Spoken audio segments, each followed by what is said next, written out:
everybody. Happy Father's Day. It's Allie, and welcome to our Y&R Chat for Sunday, June 16th, 2019. Y&R made me eat my words about Phyllis's black trellis funeral dress.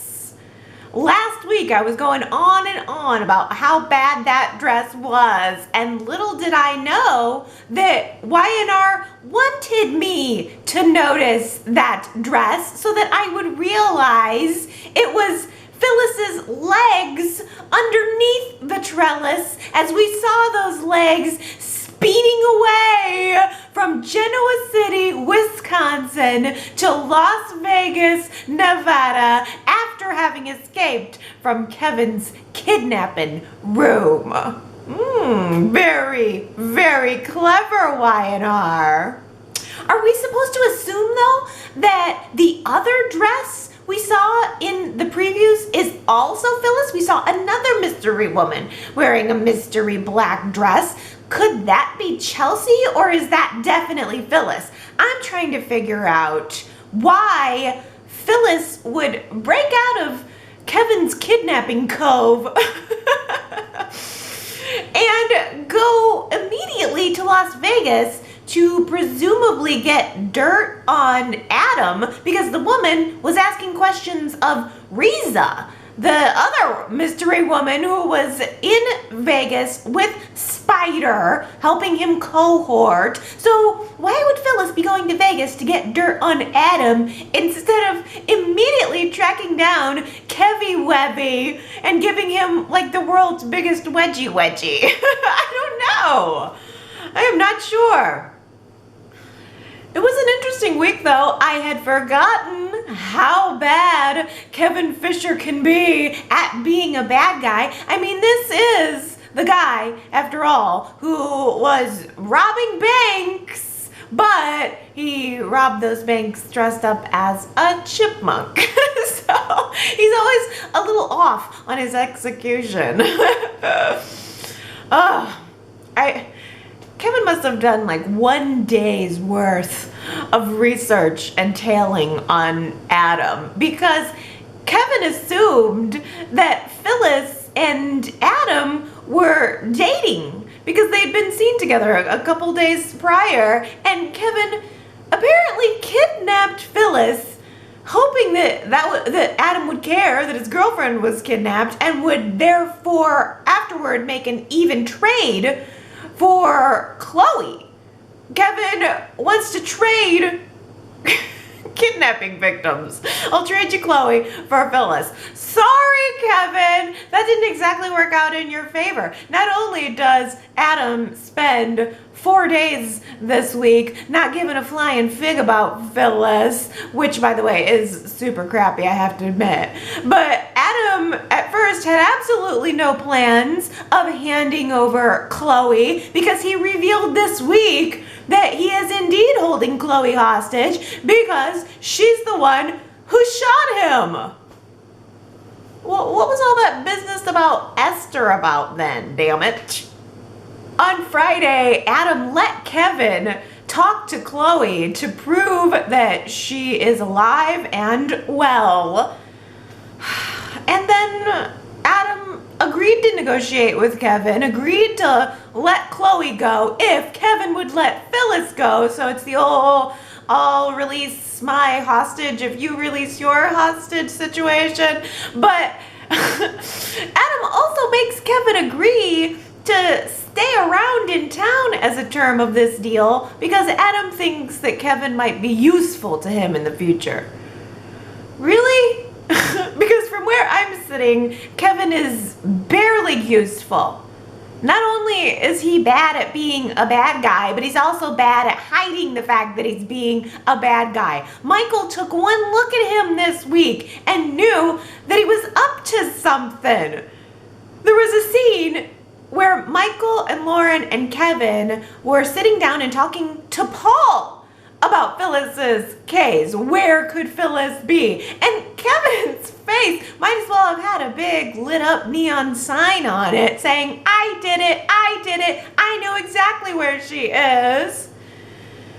And during that conversation, Lauren also mentions to everyone that Phyllis was seen hanging around with Adam just prior to her disappearance. So when Michael later found Kevin hanging out in Adam's office, yeah, that's right, I said Adam's office at Dark Horse, Michael knew that it was suspicious enough that he should follow Kevin, and he did, straight to the kidnapping cave, just as Kevin had realized that Phyllis had escaped. Damn it, I knew I should have closed that window.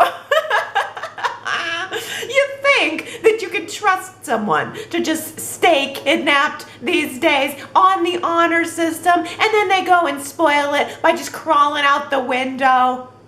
Last week marked the end of Gina Tognoni's scenes as Phyllis, and it appears that we are now right inside of the transition bubble from Gina Tognoni to when Michelle Stafford comes back and reclaims her role. I would really be remiss, though, to not mention one final time how much I will miss Gina and her portrayal of Phyllis. I thought she was excellent, and it was very hard now to realize that I was seeing her for the final time, trapped in a room, crying, alone, helpless, and afraid. And the really great irony of all of this for the character of Phyllis is that Phyllis spent the past few weeks, past few months, maybe an entire lifetime, feeling like an unloved outcast, when in reality, everyone in her life is looking for her right now. They're all concerned about her right now, hoping that she will have a safe return. Summer was the first one to catch on to the fact that Phyllis was missing. She went to Phyllis's hotel room, saw that Phyllis's belongings were still there, including her purse and her keys. She would never leave or go anywhere without those. So Summer calls Paul and jumpstarts the investigation on where is Phyllis. Paul does some sniffing around, and he ends up paying a visit to Adam. Paul doesn't really get any information out of Adam, but he does find a tube of lipstick called Passionate Pink tucked conveniently into Adam's couch cushions. What was up with that? Did Adam plant that tube of lipstick? Who does it belong to? Is it actually Phyllis's, or is Adam possibly trying to frame someone? Frame Phyllis? I'm not sure, but I assume that tube of lipstick is going to play a role somehow. It wasn't put there for nothing.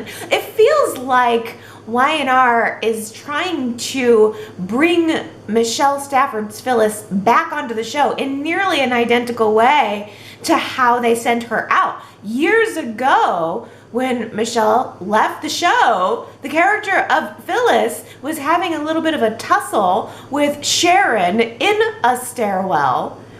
A tube of Sharon's creamy nude lipstick popped out of her bag, landed on the stairwell. Phyllis slipped on it, then slipped and fell down the stairs, went into a coma, and that's how she left the show. So it's so interesting that a tube of lipstick was at the center of Michelle Stafford's exit, and I'm wondering if it's gonna be at the center of her reemergence. Creamy nude, passionate pink. Apparently, all of the women in this town like to only wear shades of lipstick that are highly suggestive. Oh. I'm in my own passionate pink outfit today to match that theme. I have to admit, as much of a Gina Tognoni fan as I have been and am and will continue to be, and as much as I have been secretly scared of what Michelle Stafford's return to the show is going to mean for the character, I did feel a swell of excitement when I saw that leg beneath the black trellis dress. And when I saw that dress at the bar in Las Vegas, that looked like a Michelle Stafford body to me. I don't know if it was actually her. I don't know which one was Gina and which one was Michelle. But I feel excited by this return, and I didn't expect to. I really didn't.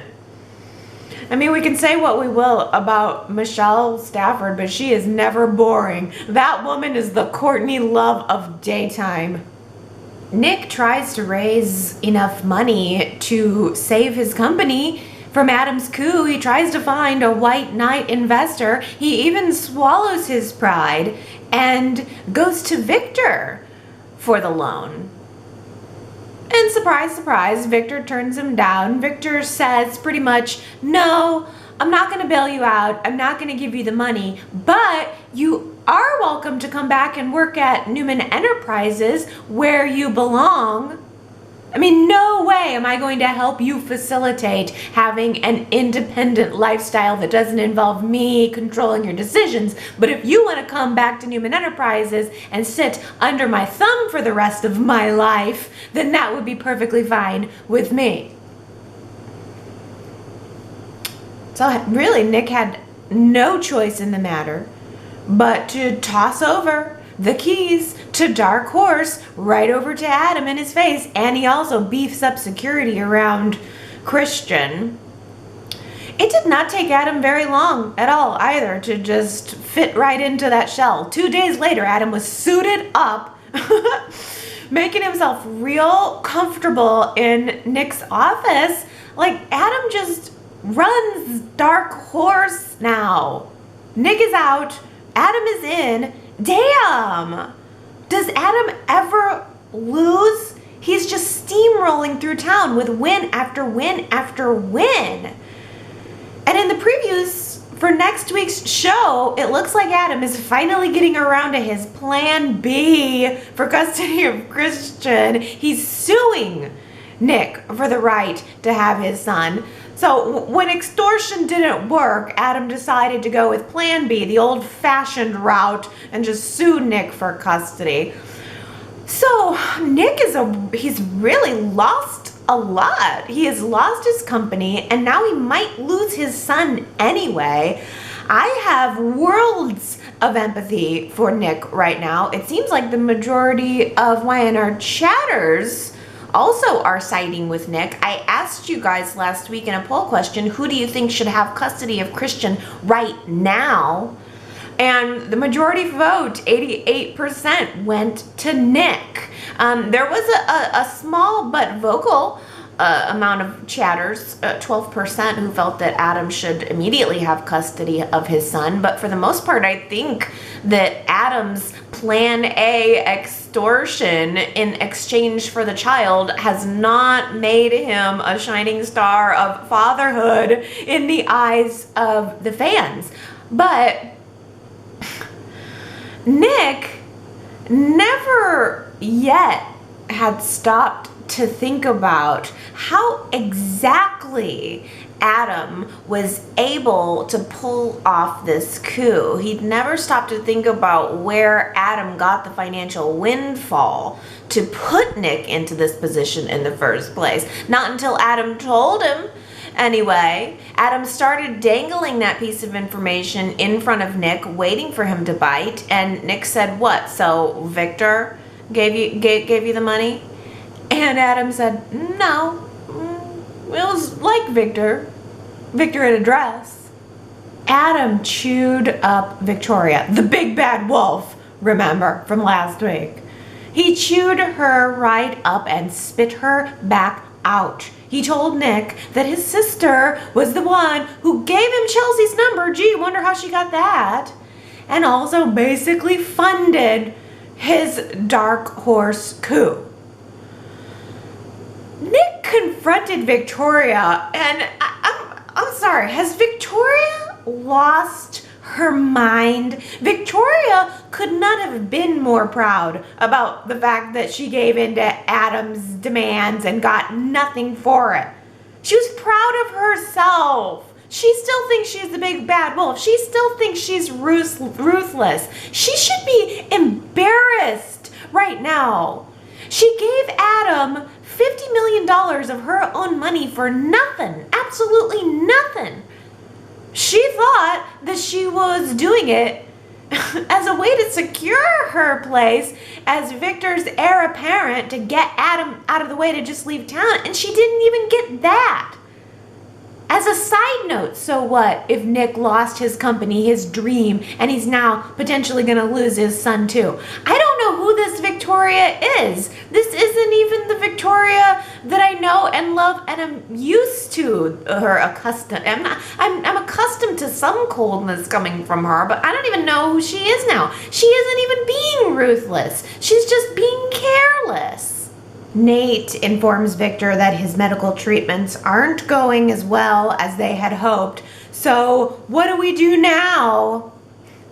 Nikki's response immediately upon learning this news is, well, we have to tell the family. Number one thing we need to do after learning this from Nate is we have to tell the family. Literally, those were the first words out of her mouth.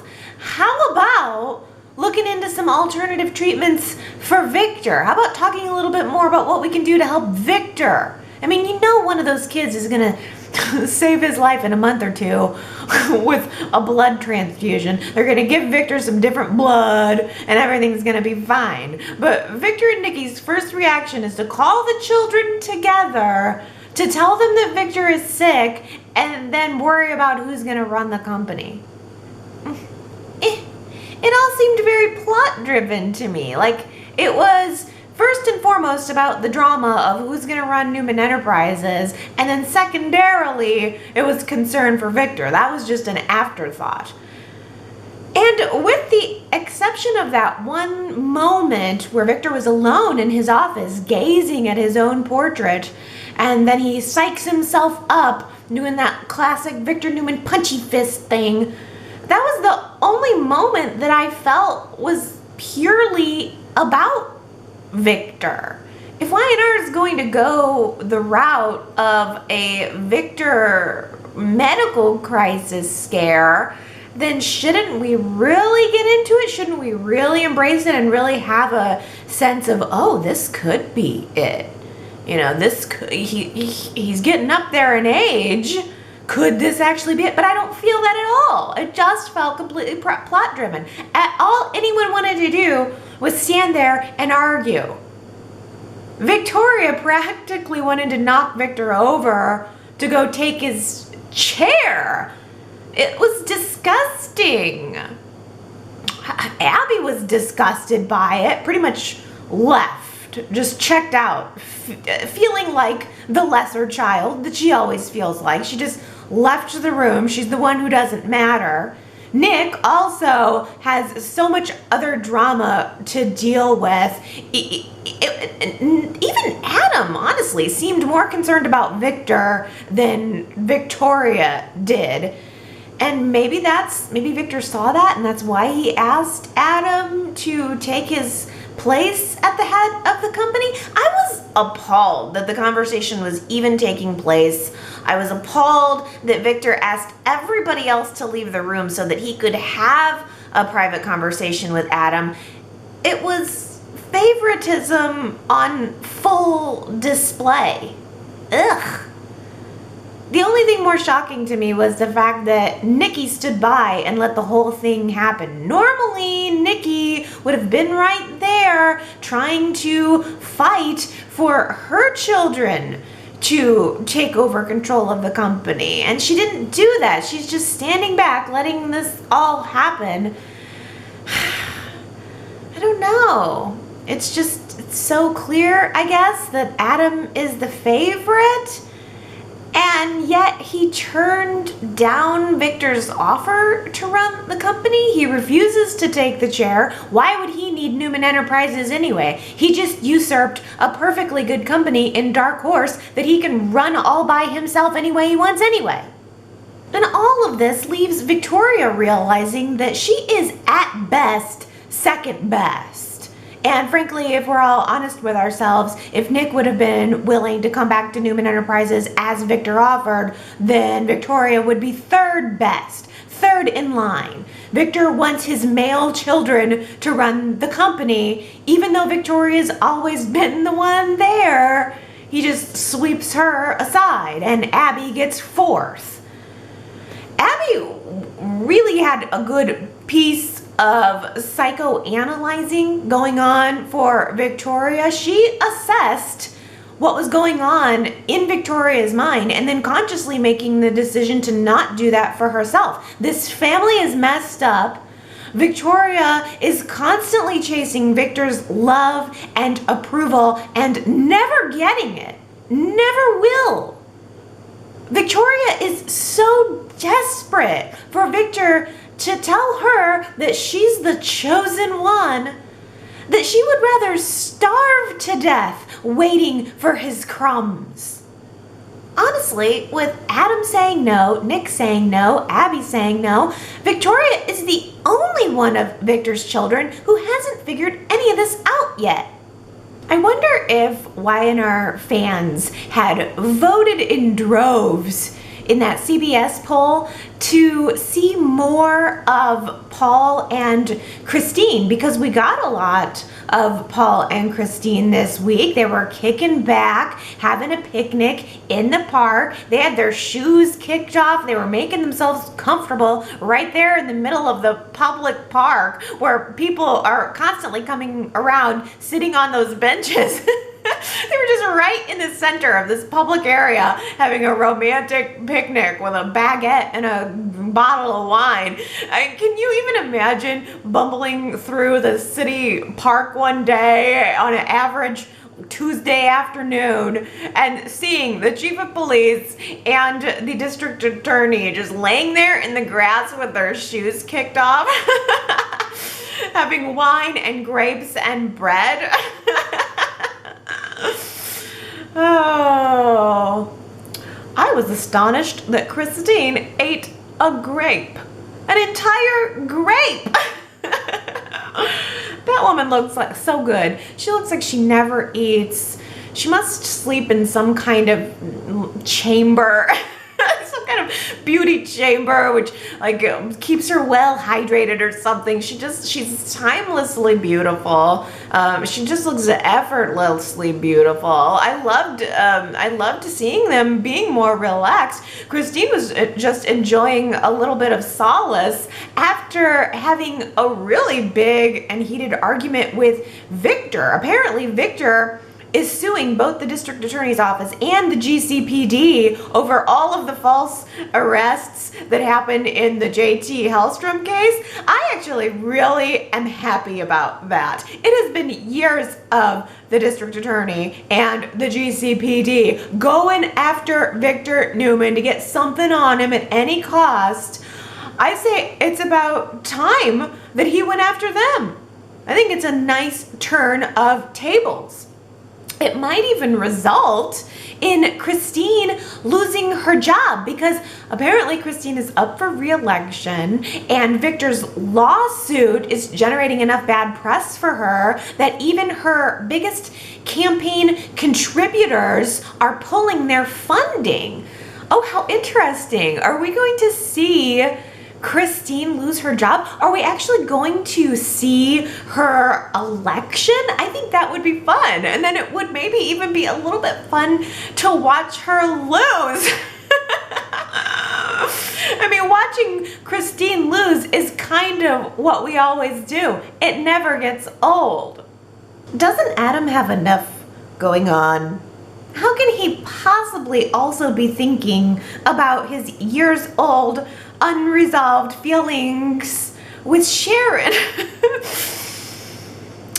I suppose it's just that Adam has so much love to give, and right now he's not even giving it to anyone.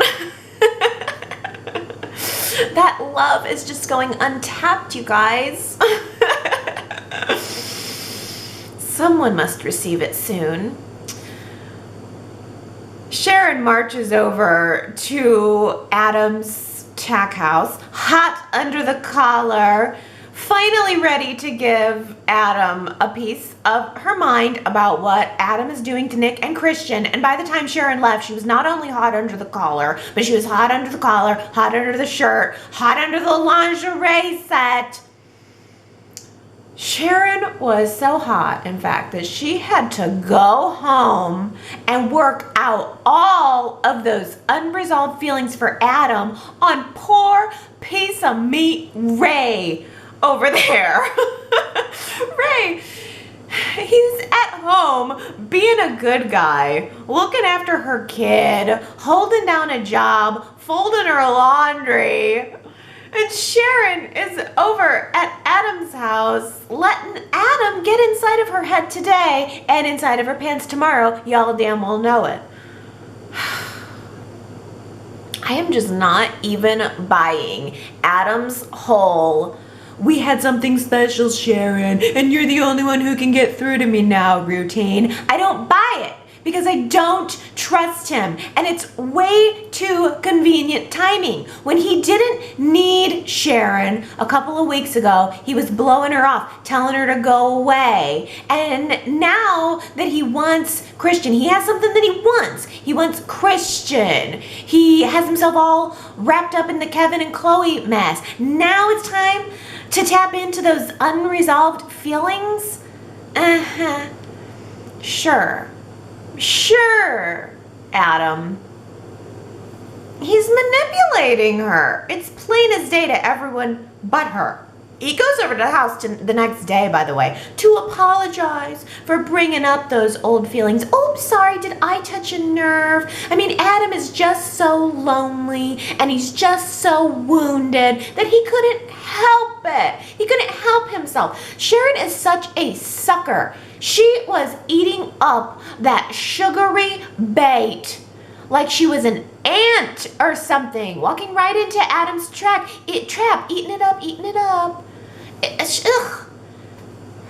It's too easy with her. She, as soon as he was like, "I'm sorry, I'm just so lonely," and he kind of tries to walk away, she grabs his arm a little and tugs him in.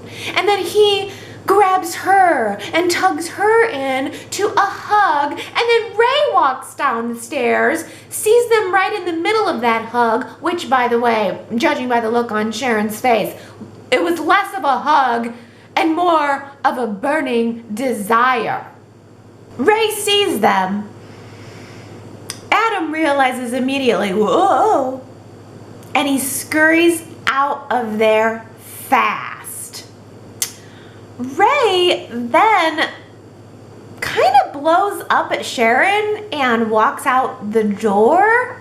He ended up sleeping on the couch that night too. I don't know. I think it's very understandable. He has tried to talk to Sharon about what's going on with Adam. Not only just on the surface level of her interactions with him, but also on the deeper level of her unresolved feelings with him. And Sharon's not hearing it. She doesn't acknowledge that anything wrong is going on. Only Ray can see it. Ray has seen that look of burning desire before between his woman and another man, and he's not about to take that risk again. Why should he? Who could blame him? I mean, I want Sharon and Ray to have a nice, hot, happy relationship, but not if Sharon is going to be thinking about Adam the entire time that she's with Ray.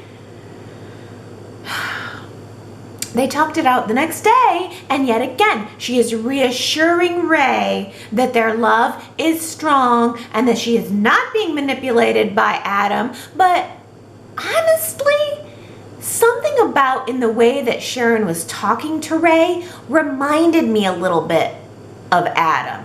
She's talking to Ray, she's listening to his concerns, and every single thing he says, Sharon spins it back to him, turning it into something that's very reasonable and very rational, when we all know that it's not reasonable and rational. We've seen Sharon's actions over the course of the last couple of weeks. She's intrigued by Adam. She is fighting those old feelings for Adam because Adam pretty much planted that seed. Adam pretty much told her that she's fighting feelings for him, and then she went, "Oh, well, I guess you're right." And now it's in her head, and it was so easy. I'm not gonna lie. I am not gonna lie to you, Y&R chatters. I feel the sexual chemistry between Adam and Sharon now. the whole age difference thing flew out the window for me a little bit. I have not been as focused on that. The first month it was a little hard for me to get over, but now I'm not seeing it. I'm not seeing it as much, and I do feel the sexual chemistry between Sharon and Adam. But I do not know if it is worth sacrificing Sharon's sanity for it, because the passion is there between her and Ray too, and he's a perfectly lovely man. Adam seems to be pulling Sharon back into the past at an alarming rate. And anybody who's watched the show for a number of years, or even not even that long ago, we all know that Sharon in her past was shoplifting and burning down buildings and was very unhealthy, and I don't want to see him pulling her back there, and I think that's what's happening. I've noticed a difference in Sharon since Adam's come back into town. It's marked. And Ray sees it too. Adam stopped by Sharon's place on Friday, but Sharon wasn't home, and Ray answered the door. I was really impressed with how Ray handled Adam, because Adam is not an easy person to stand up to. These two guys are from two very different worlds, and I thought that Ray held his own very well. He was looking at him straight in the eye and basically told him to stay away from Sharon. He doesn't like him. And Adam took it on the chin, didn't he? He took it on the chin. He didn't say anything, but he walked out the front door, turned around, and he got a little bit of a smile on his face. What that tells me is that Adam knows that if Ray's confronting him about Sharon, then that is confirmation that Adam must have gotten through to Sharon, and Ray's sensing it. And when you're trying to manipulate someone like Sharon, hearing that is news to smile about. Summer and Lola talking about their mothers this week was surprisingly enjoyable. I didn't expect to like that as much as I did. Summer was visibly upset about what's going on with Phyllis and the fact that she's missing, and she's worried sick about her. Lola comes along and just could see that Summer was needing a friend. And Lola sat down and talked to Summer. And not only did she listen to what Summer was saying, but she also gave us a little bit of an insight into who her mother is. Her mother's going to be coming on over to Genoa City here in the next few weeks, I'm sure. And now we know from Lola's own lips that her mother is someone similar to Phyllis. So Summer and Lola kind of have that in common. A mother who loves you, is definitely there for you, but there's something just a little bit raw beneath the surface. I love that. I do. That makes me very intrigued to find out what Mrs. Rosales is all about. I think that bodes well. That's a really good preview. And after this conversation, Lola goes home. Summer cut it off fairly quickly. I was thinking maybe they could be a little more friendly, but no, it was cut off pretty quickly. Lola goes home, and she steps right into Kyle waiting in their apartment on bended knee, ready to give her a proper marriage proposal. I thought it was adorable. I really liked it, and I really connected with the fact that Lola stopped the proposal midway because she was standing there in her work clothes. And she said, stop, pause, hold on a minute. She goes off to the corner, she tosses off that chef's jacket, she fluffs up her hair a little bit. It was such a human moment because every girl wants to look good for the moment that she's dreamed of, for the moment that she's being proposed to for marriage, even if no one else will ever see this moment. There are no photos or anything like that. She's going to be playing that moment back in her mind's eye for the rest of her life, and she wants to look good in it. And also Lola doesn't realize yet that this is just one of many, many, many marriages. One of many, many, many proposals that she will have in a lifetime. She's too young in this soap opera world to realize that there will be so many more. She thinks this is the one and only. See, I have to be also a little bit jaded about this because Kyle, his last proposal was taking place 3 months ago. No kidding, he was proposing to Summer 3 months ago. I was screen capping Kyle on his knee, showing Lola the ring, and when I went to save the file, a similar file popped up on my hard drive, and the file was Kyle proposes to Summer.jpg. I was getting ready to save Kyle proposes to Lola.jpg, and I noticed that, oh, the Summer proposal was just 3 months ago. I literally went to the file, looked at the properties, realized that the date was March 6th, 2019. Literally 3 months ago, Kyle was proposing to Summer, and here he is now proposing to Lola. Devon's heart is usually in the right place. He's a good man, just like Neil, just like his father. But if Devon really wanted to pay it forward, like his father asked him to do in his will and like was done for him, if Devon really wanted to pay off Elena's student loan debt as a gift, then he should have wrote that in a greeting card, wrapped a little bow around it, presented it to her, surprised her with it, and let her have the choice of whether or not she wanted to accept it. Coulda, shoulda, woulda, right? Medical student loan debt is probably in the vicinity of $150,000 or $200,000. It is a lot of money. It is a very generous gift. But I can see how Elena would feel, number one, self-conscious about having that size of a debt, but also about accepting a gift of that size. Now, that being said, this situation and the conversation we're going to have around it is very similar to the situation and the conversation that we had about Kyle and Lola at around Christmas time when she was offended by the fact that Kyle had given her an expensive gift.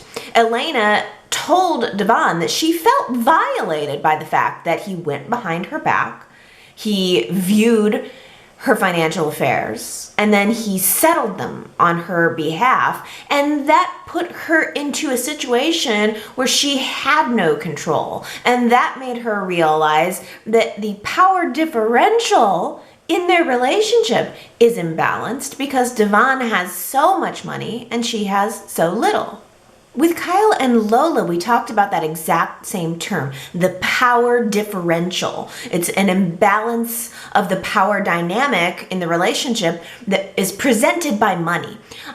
When we talked about Kyle and Lola, we also talked around the idea that maybe this is an attitude that's more prevalent in the younger generation of women. I wonder if that's true. I wonder if it's also generational, that attitude about money and how it is playing a role in the relationship. Because I'm going to be honest with you. I am proud of myself, proud of my life, proud of my independence. I would never date somebody because they had money. Never have, never will. I got my own money. But if I were standing in Elena's shoes and my $200,000 student loan debt was vanished by my billionaire boyfriend, who is as sweet and kind as Devon is, I believe that I would drop to my knees and I would thank him for setting me free. Setting me free. It would take 10 years or more to pay off that size of a debt.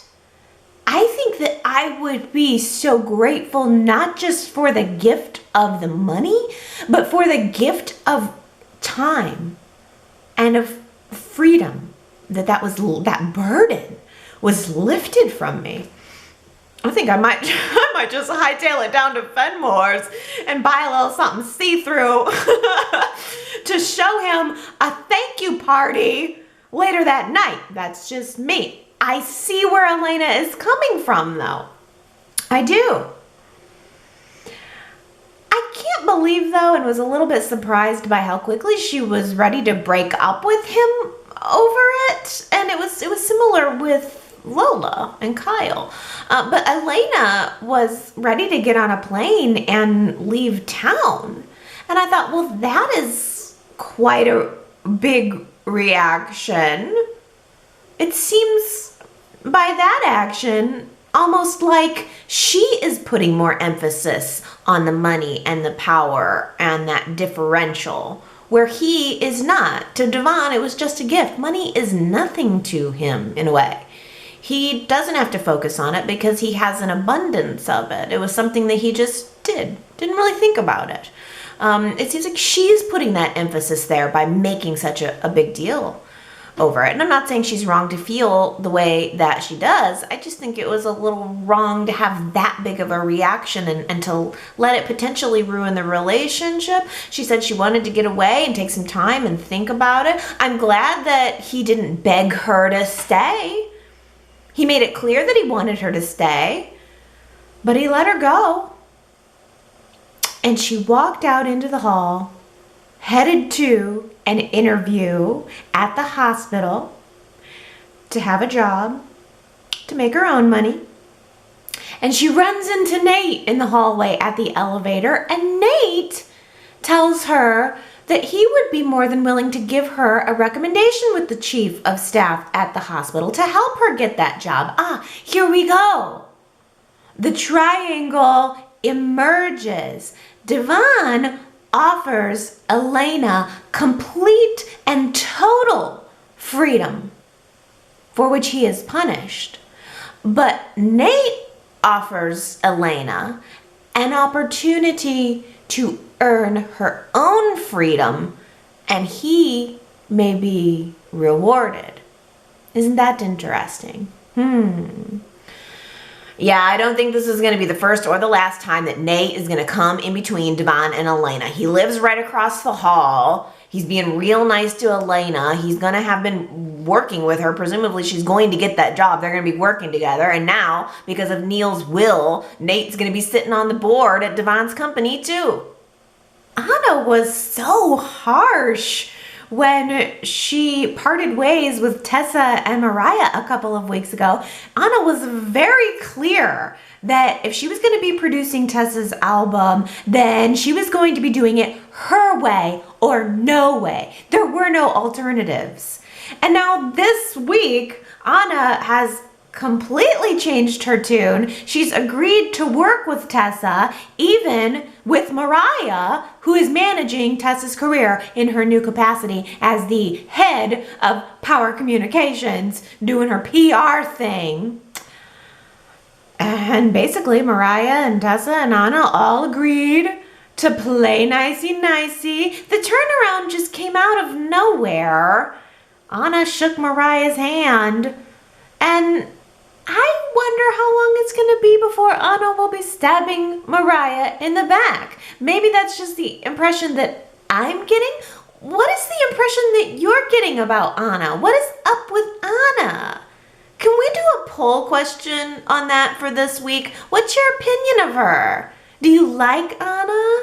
Do you want to leave Anna? Like, which way are you leaning on this character? Y&R Chat.com is a place where you can vote in that poll. Leave some comments around this character, because I think Y&R has some work to do. I don't trust Anna anymore at all. She seems to have gone from sweetheart to snake in just a few weeks' time, and I don't get it.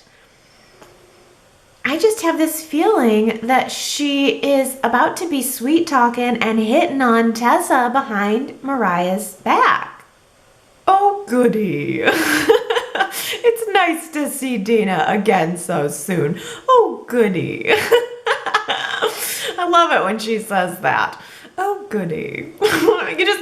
Not a lot of people can get away with saying, oh goody, and it coming off as sincere, but she certainly does. I wasn't expecting to see Dina again this week, but it was very nice. The memory care facility that she's in also seems nice. Dina's room was looking a little plain. It was a little bit nondescript, but the grounds and the gardens, they sound fabulous, like Paris. I'm just gonna imagine that that's what they look like. Yes, Jack and Traci visited her this week. I loved seeing Traci brushing Dina's lovely hair. That was a beautiful touch. And I was proud of Jack for following through with his promise to bring Tessa to the nursing home to play her music. Dina seemed to really enjoy that, and she seemed to really need that. Dina admitted this week that she has been feeling lonely. And that is also a sentiment that we saw echoed in Jack's life this week too. I am not sure what to say exactly about Jack and Lauren. I'm not sure that there's more I can say. They went on a business trip together to the faraway land of Los Angeles. They had a splendid time. They were at a press event. They got there on the private jet. They were having dinner and drinks and schmoozing. It doesn't feel romantic to me. Lauren is so clearly head over heels about her husband. She talks about Michael every chance she gets. And I think that she diagnosed Jack so perfectly on Friday. She was psychoanalyzing him a little bit, saying he's just lonely. He was trying to get more out of her. He was trying to stay in LA a little bit longer. He was trying to extend the trip. And she said, I think you're a lonely guy who wants to spend your time with someone and who wants to do it because you're trying to escape the complications of life. And I think that's very normal. Jack wants to escape the inevitable sadness about Dina and her condition and his family and what's going on there, and his love life too, of course. I mean, his love life is only one piece of that loneliness, and it's very normal and natural to want to throw yourself into work and into distractions when there's something bigger going on. I mean, everybody has to do that sometimes, some more than others.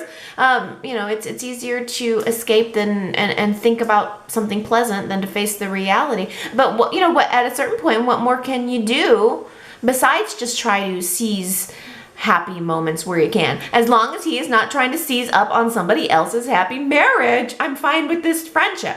And it also occurs to me now that maybe all of this stuff between Jack and Lauren is just leading up to, as Lauren said, the right woman coming along for Jack. And maybe Jack's new ideal mate will end up being someone like Phyllis, but who is not Phyllis.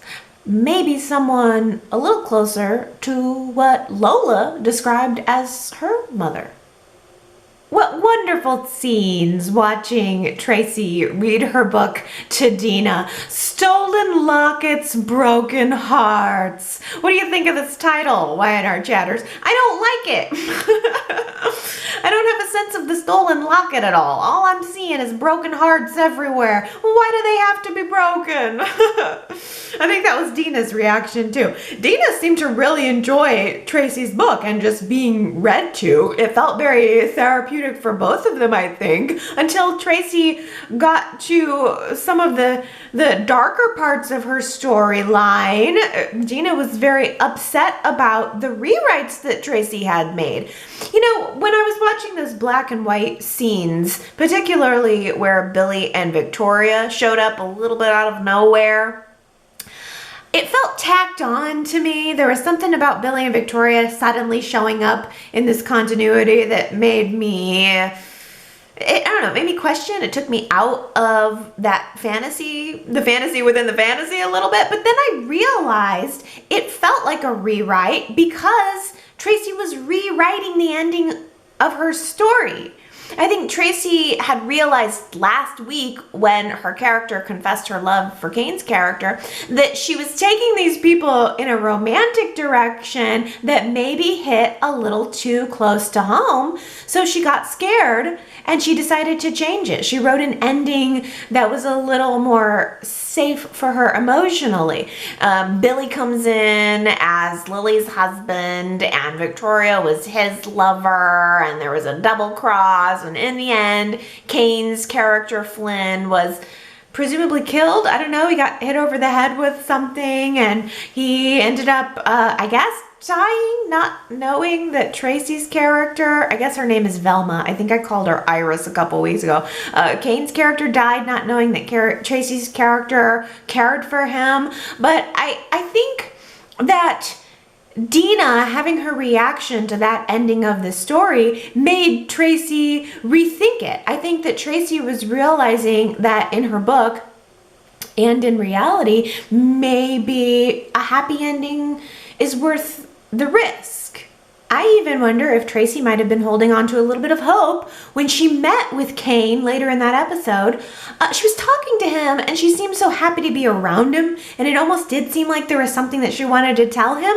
But then Kane told her that he might be relocating for his job. He might be moving to Lakeview, which he mentions is closer to where Lily is living and working now. So nothing has changed with Kane's feelings. Kane still loves Lily. He still wants to be with her and near her if he can't be with her. And he's actively looking for ways to make that happen.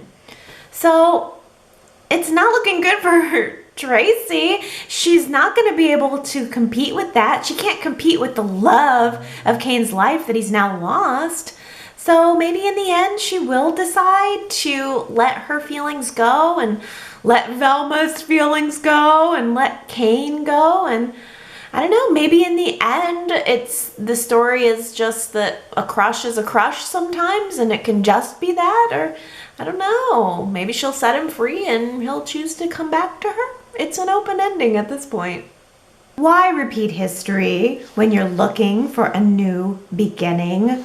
That line was our quote of the week last week. It came from Victoria. She was talking to Nikki, and Abby about her non-nuptials with Billy. And she said, you know, I could have gone through with having another wedding to him, but why repeat history when you're looking for a new beginning? I thought that was a nice little quote, a nice little moment. It made me understand where she was coming from, and in general it sums up how I feel a little bit about the show. There are some elements where it feels like Y&R is repeating some things and taking us backwards, and I think I'm fighting it a little bit. I want to go forward into something new.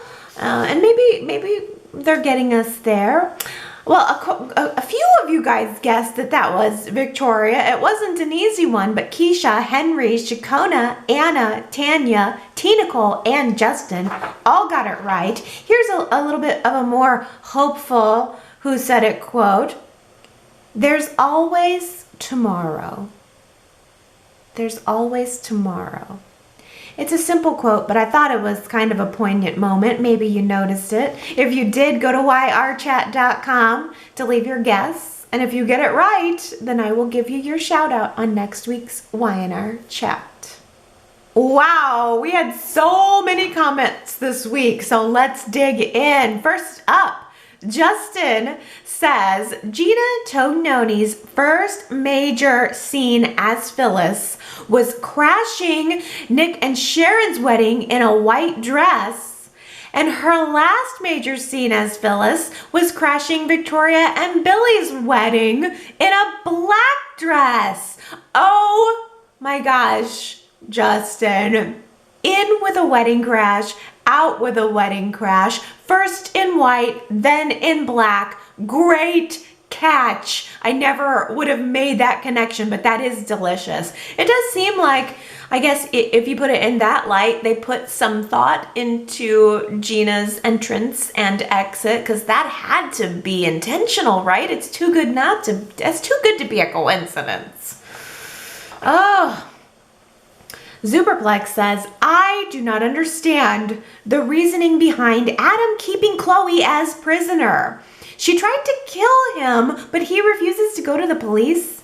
Why? He has her under his custody. The fact that he can present her to the authorities obliterates any question that she is alive. He is an eyewitness to the fact that she shot him. And in addition, there is her history of previous attempts to kill him and motivation as well. All of these facts work to make a criminal prosecution against her very strong. Why refrain from going to the authorities? Did Adam intend to keep her prisoner forever?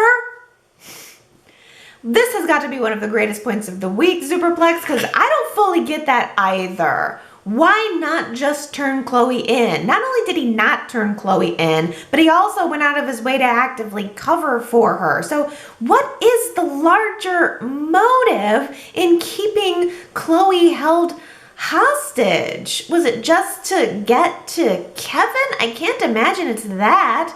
And as you say, he surely wasn't planning on keeping her held prisoner forever. So what was the end game?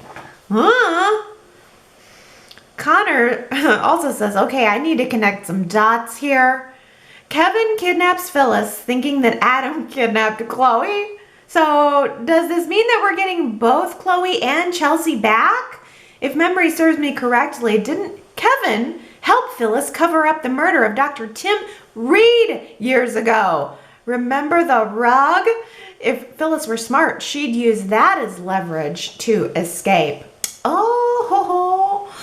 Well, okay. First of all, I love that you mentioned Dr. Reed. I don't know why, but I kind of like that storyline. I guess because that's how I think of first Phyllis being there. I remember her manipulating that poor Dr. Reed. And yes, I do remember Kevin helping her cover up his death, which I think he just had a heart attack. He was always super attracted to Phyllis, and he's just this little guy, and she was this tall, sexy redhead, and he was so attracted to her. He was practically drooling constantly.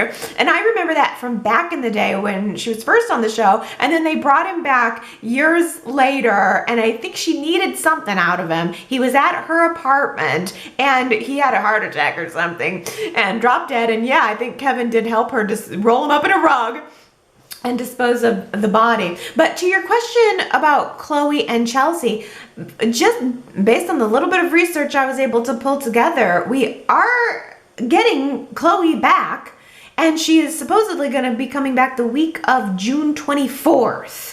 So that's still 2 weeks away, but that's what I'm hearing. I am not finding a definitive date for when Melissa Claire Egan is supposed to be back as Chelsea. That still eludes me. I have no idea. Just looking at some photos that she's posted from Instagram and whatnot, it looks like she only recently started filming.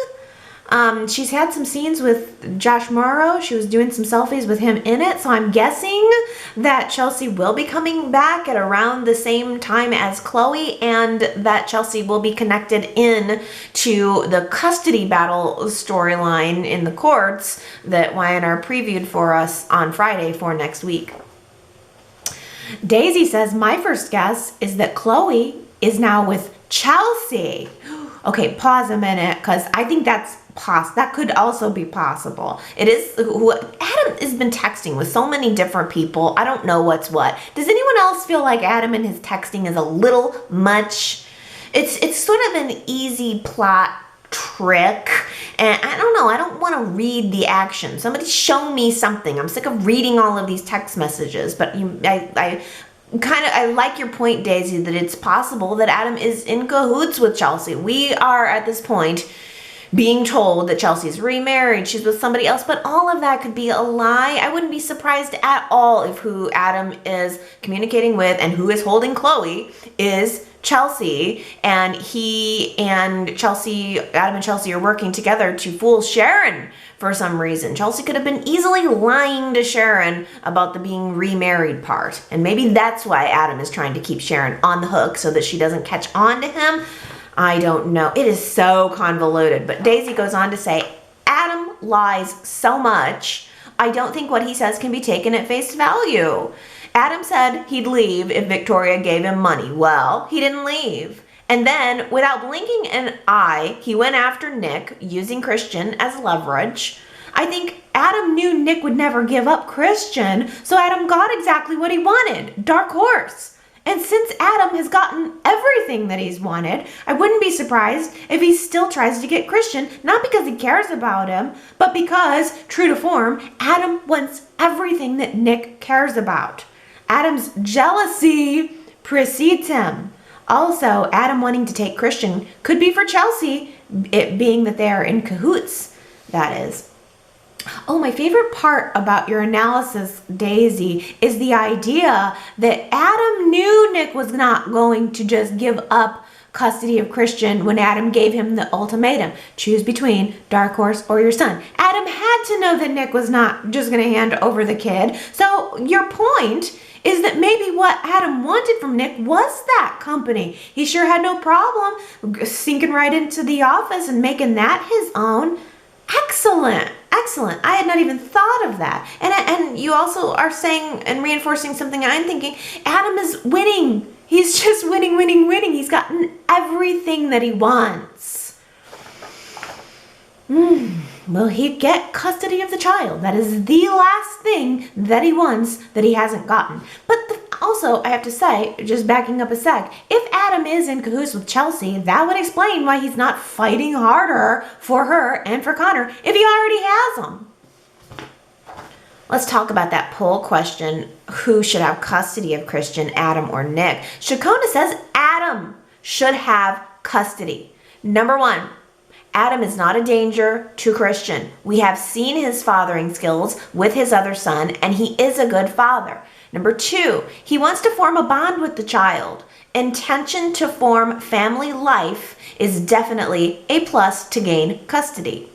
Number three, Christian has a right to form a relationship with his biological father. He already lost his biological mom, so here I'm considering the best interest of the child. I studied European family law and Dutch family law and saw a few real life cases like this. And in cases like this, where the child is so young, the judge usually grants custody to the bio parents because the child can adapt better because he's so young. Unless the bio parents are total scum, of course. And I don't think Adam is a total scum. He has a hard shell, but underneath it all, he wants to love and be loved.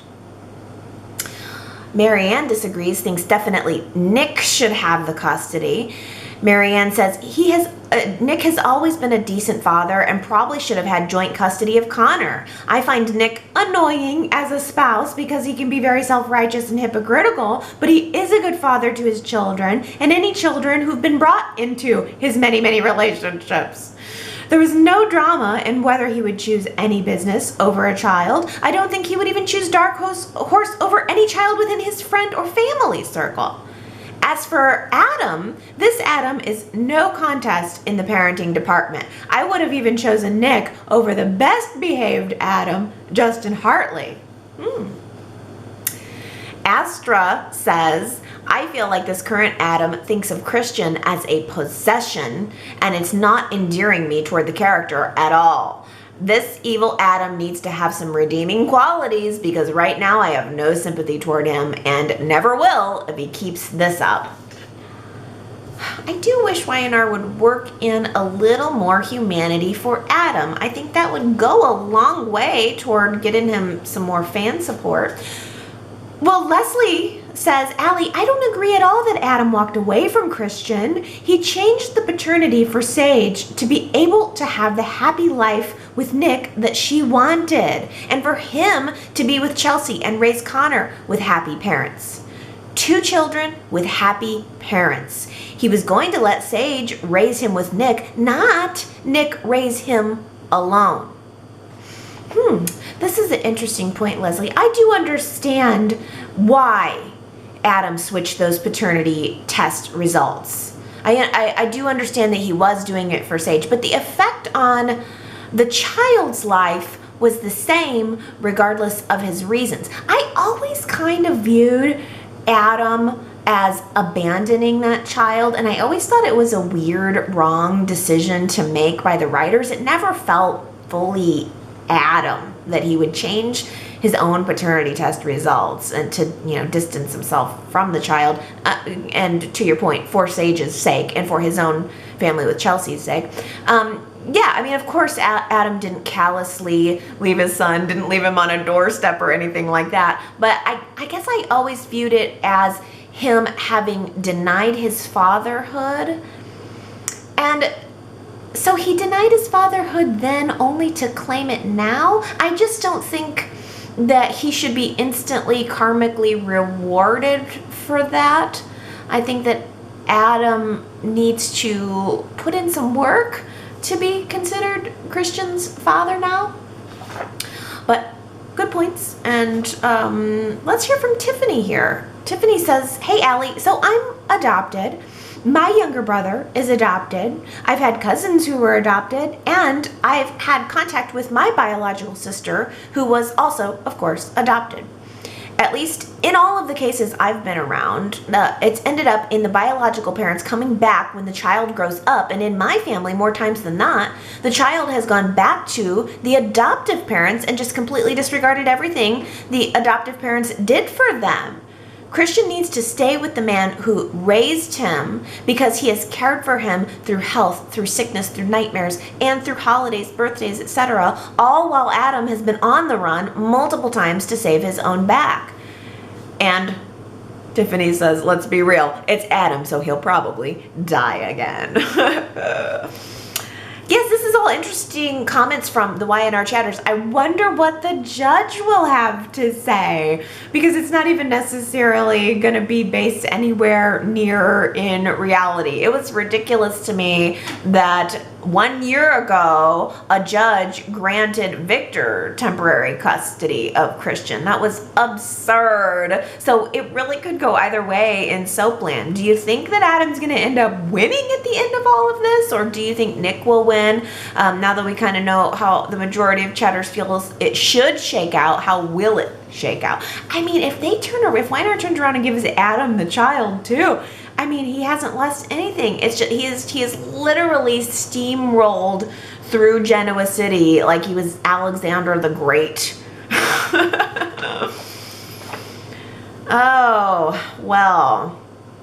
Let's talk a little bit about Ray. Gary says, so Adam thought better of browbeating Ray, of giving Ray the treatment. What's the deal with Adam and Sharon?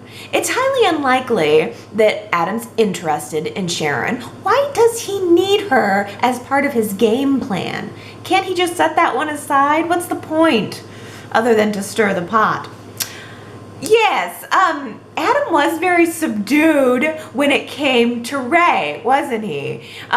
He seemed almost happy to work a quiet game there when it came to Ray and Sharon in that relationship. But your larger, better point is, why does Adam need Sharon for his game?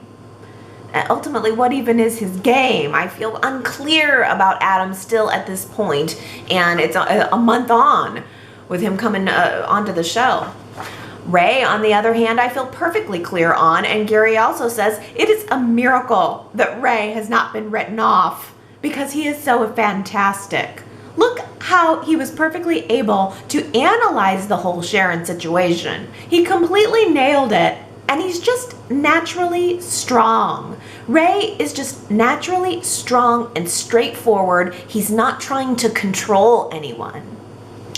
Gary, I think that's what I love about Ray too. And it really set up an interesting rivalry that to me was more intriguing than Nick versus Adam. I think Ray versus Adam is a very, very good dynamic because they are so different. As you say, Ray is strong and straightforward. He's not trying to mince words. He's not trying to be sneaky. He just tells Adam straight up how it is. And I think maybe Adam didn't exactly know how to respond to that, because Adam is much better at going the roundabout way. Adam is, he specializes in that. So maybe it threw him off because nobody else in town is strong and straightforward. Everybody else is a little bit schemy and going around the block to get where they want to go.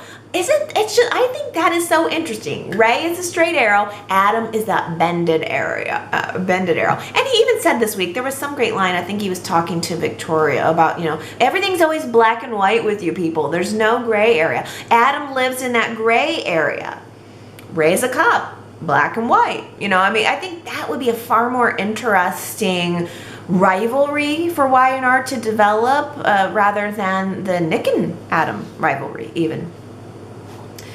T. Nicole says, poor Ray. Sharon has Adam all up in her head, and Ray is already starting to lose her, and he knows it. If Adam is not at Sharon's, then she's at the tack house. For sure, it's one visit per day at least. It is true. I mean, come on. It is obvious. It is apparent. The only one who really can't see it is Sharon.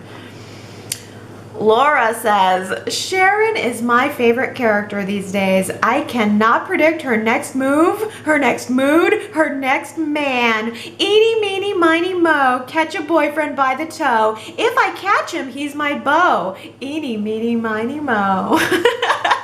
Laura, that's fantastic. That is some poetry here for Y&R Chat. I love that. And I feel the same way about Sharon. Even though I think everything that's going on with Adam is very transparent, I still really like Sharon. I still really feel, even all these years later, intrigued by her character. Yep. Shelly says, I'm pretty sure that Ray has never folded a blanket before. The opening scene on today's episode shows Ray in Sharon's living room after having spent the night on the couch. They start to talk, and while that's happening, he successfully failed miserably at folding a blanket. He started off strong, a nice clean fold at the top and nicely even folded all the way down against his body, and then it all went downhill from there. Until he cleaned it up it was a balled up mound of wool in his arms. For some reason, this just struck me as funny. I watched it twice. I was cued into the blanket folding debacle too, Shelly. I'm really glad that you mentioned it and you hit it beat by beat beautifully. Yes, Ray cannot fold a blanket. Actually, what that really probably says is that the actor, it's like chewing gum and walking at the same time. The actor cannot fold a blanket and remember his lines at the same time. Oh, well, bless his heart anyway. Midweek, I asked you guys at the website. Serious question. If your brand new billionaire boyfriend or girlfriend paid off your student loan debt, probably $150,000 or $200,000, without consulting you, would you feel violated and consider leaving him or her? So let me read you some of your responses. Laura says right off the bat, I have a different definition of violated. Shelly says, heck no, I would stick around and let him pay off my credit card bills too. TB84 says, I would probably be surprised, but nicely, I guess. The only thing that would probably bother me would be why? Is he wanting something in return? Let's be honest, Elena and Devon don't know each other that well yet. Just saying. Oh, that's interesting too. Yeah, because I was, when I was talking earlier about it, I thought, Devon is so nice and sweet and caring. I know that he's a good man, but you make a very valid point here that Elena doesn't necessarily know that. She really doesn't know him all that well. I would like to think that that would shine through and that she would know he didn't have any ulterior motive in paying for that debt. But you make a good point. They don't know each other well enough to maybe have formed that trust, whereas me, I've known Devon a long time. T. Nicole says, in response to this question, it's tough because I can't understand both sides. I think it was an incredibly generous act by Devon, and he had nothing but good intentions. On the surface, it seems like a sweet deal. However, I can't understand Elena feeling violated and not comfortable. I think if Devon had first mentioned wanting to pay it off and then explained why beforehand, it could have been different. But Regardless, if it was a nice gesture, there could be a feeling of a lack of control that someone else, without asking, had handled something this personal. A person's finances is their personal matter, and in the end, Elena should be the judge on how it's handled and who could know the details of her finances. She should have the right to reject the offer of having her student loans paid off if it's an uncomfortable situation for her. I can see how Elena felt, and that Devon, I can see how for Elena it felt that Devon took that right away. I think this is a good point. And I like your response, Tina Cole, because it's easy to go, Elena, what are you complaining about? But I can see her point too. I think the way she explained herself was reasonable. The thing that I think is almost most creepy about it is the fact that he was able to gain access to those finances in order to pay off the debt. He didn't give her a check. He somehow found a roundabout way of checking into her finances, finding out how much it was, and then paying it. So I guess the violating part of it for me, where it makes sense from her perspective, is less about the fact that he paid it, but more about the fact that he went looking for it. Like, how are you getting into my bank accounts? Shouldn't that be a private thing? I would want to call the bank and be like, how did he access this? This is clearly a security breach. Maybe he accessed it through the front end of the bank's website. He just went to jpmorganchase.com and then he got Phyllis to come in and go in through the front end and then hack into Elena's finances the way Nick got his hacked into last week. Just a little note on Anna here from Gary. Gary says, what, did Anna have a brain transplant? Did Devon get to her off camera? It's that polish and shine that she wants to add to Tessa's style that concerns me. I'm glad I wasn't the only one who was feeling a little bit put off by Anna's complete and total stark change in her personality. She was sweet, and then she was angry, and now she's right back to being sweet. And the way that scene went down on Friday with everybody just playing nice and being super accommodating to one another, it felt fake. And as you say, Anna says, oh, okay, I'm gonna let you do you, even though that's the complete opposite of how I felt last week, but I'm gonna let you do you, and I'll just be over here putting the polish and the shine on it. What does that mean? I think that polish and shine is going to be kissins and lovins and snugging ups-ons. I think Anna is into Tessa. No, I've mentioned that theory like 3 weeks in a row and nobody is really much responding to that. So I hope I see some comments about that on the poll question. Because do you think that Y&R is headed in a love triangle direction with Anna and Mariah and Tessa? Or is that all in my mind? Somebody come in there and tell me. Tell me. Gina says she is loving new Adam and his dialogue with the Newmans. But Gina says, I'm a bit worried about Victor. Is this the last of Victor? Is it his time to leave? And if so, then we need Adam in that respect. Yeah, I mean, it is notable that Victor's going away on a health crisis right as the Victor Newman Jr. is coming back onto the show, but I just don't know. Tina Cole says, I just can't ever believe that Victor will leave the show. And unless something happened to Eric Braeden, I believe Victor is around for the long haul. But seeing Victor staring at his portrait with tears welling in his eyes and his fist pump to give him strength while this intense music score was playing, it just about broke me. I can feel frustration at Victor for all the awful things he's done over the years, but the second I see him sad and his true emotions on his face, I want to crumble.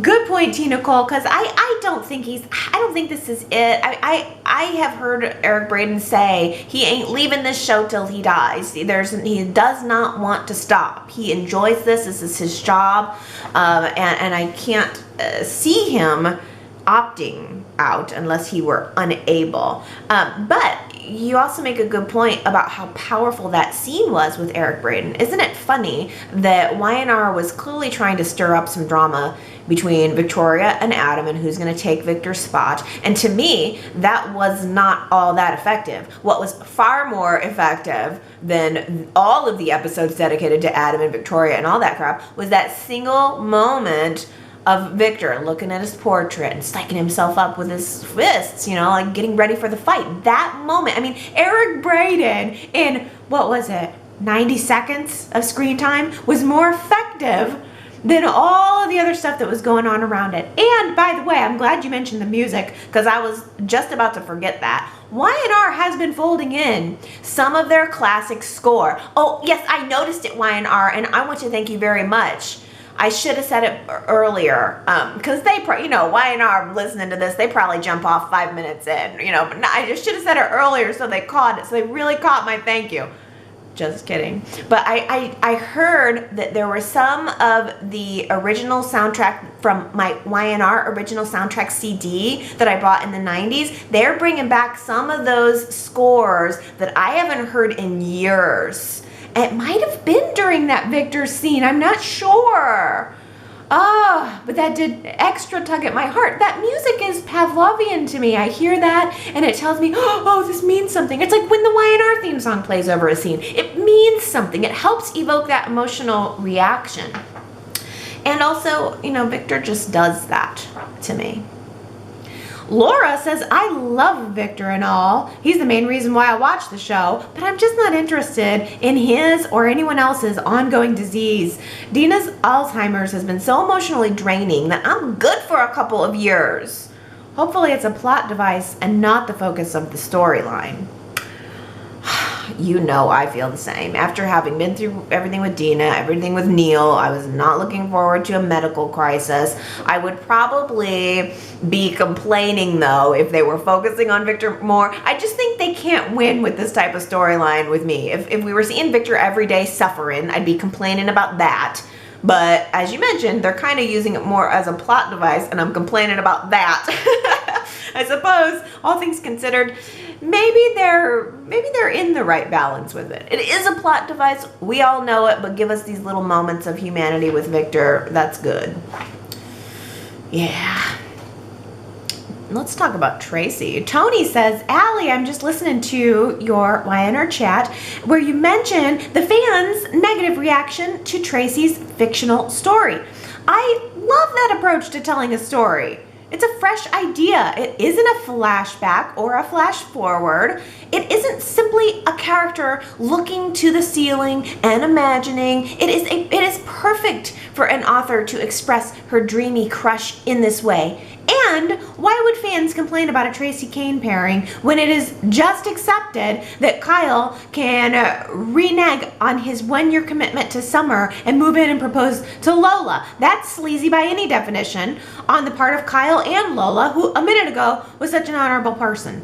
Sheesh. You know, Tony, I think it was early in the week that I saw your comment, and it definitely helped shift my mind when thinking about what's going on with Traci, that she is just crushing. That's all. Maybe that's all it is. She's just crushing on hot, sexy Kane and writing herself a story where she gets to smooch on him a little bit. Maybe I've taken it too far in questioning whether or not there would be a relationship there, but the fact that Y&R has, you know, stretched it out for so long, I think makes that hard not to question. But maybe it was always just meant to be a sweet little dreamy crush, a person writing about their crush. And yeah, I mean, I completely agree with you. Why would everyone be so up in arms about this pairing when it's not even happening in reality? It's not even happening in the non-reality of the show. It's a fantasy within a fantasy, and people are mad about it. TB84 says, I love to see Dina happy and the whole scenes, not to mention Tessa and her voice in the song. I have to admit, I was moved. I'm not sure how it will wrap up with Dina, but somehow I hope that she will be miraculously cured, which is absurd. I know, but I want her to have a happy ending after all. Tessa's song was really beautiful, wasn't it? That was a nice scene. Leslie says, I think Mrs. Rosales is going to see future dollar signs for her daughter and is going to push them to get married quickly. Maybe Jack will see that and insist on a prenup, hence the adversity that any potential super couple needs. Ooh, good. Leslie, maybe Mrs. Rosales will have dollar signs in her eyes. I wonder if that means she is going to try to get her claws into Jack. Daisy says, I am so glad Victor lit into Christine. He's right. I think her actions were a vendetta against his family. Did she expect a handshake and an endorsement? It's strange that she showed up at his office, though. And Anna says, my favorite part of the week was Victor telling off the bug. Also, I thought for sure they were going to have Michelle Stafford wake up as Phyllis and then escaping. I'm looking forward to getting back to the Phyllis we love to hate. Leslie says, I would like to see a Phyllis and Paul hook up. Even though I know it's a long shot, more likely Michael. Paul would be a rub to Christine, or that would be a rub to Christine after Phyllis broke up her and Danny. Paul and Phyllis. Whoa, let's take a moment and just marinate on that. Paul and Phyllis. Oh my goodness. What would Paul even do with her? He would be running around all day sweeping up her messes because she loves to get into messes. That's an interesting idea though. Daisy says, I always wondered why Paul and Christine didn't adopt. It's not too late. I think adoption would be a great addition to their storyline. Ooh, yeah, or fostering children or something, yeah. See, I do wonder if that scene in the park is a little bit of an indication that something new is coming for Paul and Chris. The fans must have wanted to see more of them because that's what we're getting, and Chris is talking about maybe not being the DA anymore, and Paul was saying, I don't care about Victor's lawsuit, so they're not afraid of Victor. That's not going to be a challenge for them. They're at a point where they're just enjoying their lives in the park, in the public, on a Tuesday afternoon. Maybe we are going to get something new and fresh for them. Diana says, it was great to see Christine with her shoes off having a picnic with her hubby Paul. I've been waiting to see them be more like a couple for a long time. I thought Christine looked very pretty on her date with Paul. I hope to see the two of them together more often outside of work. And Shakona says, Paul is such a sweetheart. Every independent, hardworking woman deserves to come home to a man like Paul. I felt relaxed just by looking at that scene in the park. Yes, it was a very nice scene. I like when Y&R is outdoors. I liked the LA scene between Jack and Lauren too. I think that was soundstage. I'm just gonna guess.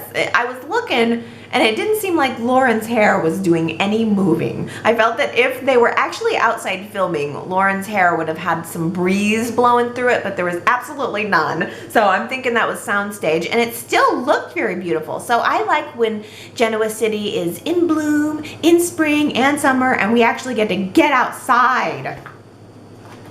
Diana mentions that she's glad the front doors are back.